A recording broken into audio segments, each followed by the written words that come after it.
here in Portugal with Under Armour for the launch of the Flow Velociti Elite shoe, the brand's first carbon-plated marathon race day shoe. And I'm here with Doug Smiley, the brand's global product director. Doug, you've got the new shoe in your hands there. We've been lucky enough to have a couple of runs in it today, and you're going to just give us a brief rundown of the features of the new model. Yeah, we're super excited for the Flow Velociti Elite. Like I said, it's been great to get runners in it here in Portugal and really experience it in several different formats and several different types of runs. So with the Flow Velociti Elite, we really looked at our toolkit when we were making this marathon racer and said, what are those great technologies we have that we could really optimize for the run? And then what are the technologies we need to go out and source to really create that running experience that we need for the marathon race? So starting with the midsole, we didn't want to look at this as just taking existing hover or flow technology and putting a carbon plate. We wanted to create the right underfoot system for the marathon. So we started with one of our technologies with Flow, which has ground contact, so we don't need a rubber outsole.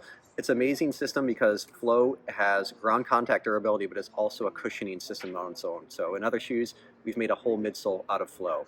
And so we really want to optimize this for the marathon. So we do a supercritical version of Flow, which is infused with nitrogen, which makes it really lightweight, even more resilient, but still has all that ground traction, durability, and stability you need. What you can't see in the shoe is there's a full-length thermoset carbon plate. It's actually 42 layers. It's thermoset, so it's like a carbon fiber bike frame. It is super, super stiff, but that's what's going to give that runner. We're going to engage in the heel, guides them to the midfoot, and then gives you that really explosive, propulsive toe off. Right above that thermoset carbon plate is going to be our Bio P-Bax foam.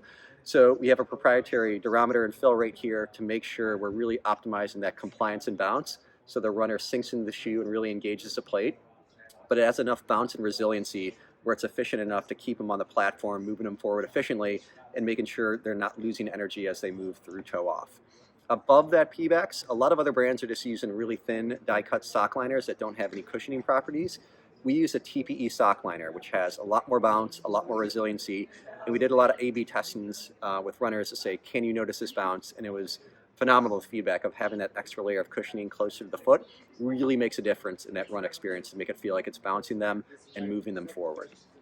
Across the upper, we took a great existing technology from Under Armour with Warp that we've used in track and field and our other run shoes, and we really optimized it for race day. So Warp is essentially these taped and embroidered lines that surround the foot like an exoskeleton. So the lines running horizontally really lock the foot in at heel strike and midfoot, and then across the top of the foot, the lines really give you that support at toe off. So essentially they're acting like a bunch of seat belts over the foot. So when the foot is relaxed, they're going to stay relaxed, but as you move through your gait cycle, it's going to react to every runner's stride differently and really give you that great lockout. So this Warp technology really creates an amazing environment. We've had a thin monomesh backer, so we actually took away layers to make sure the shoe is breathing properly without any irritation. It's also going to drain moisture. You know, if you've ever done a marathon, you're probably going to get some water dumped on you at an aid station.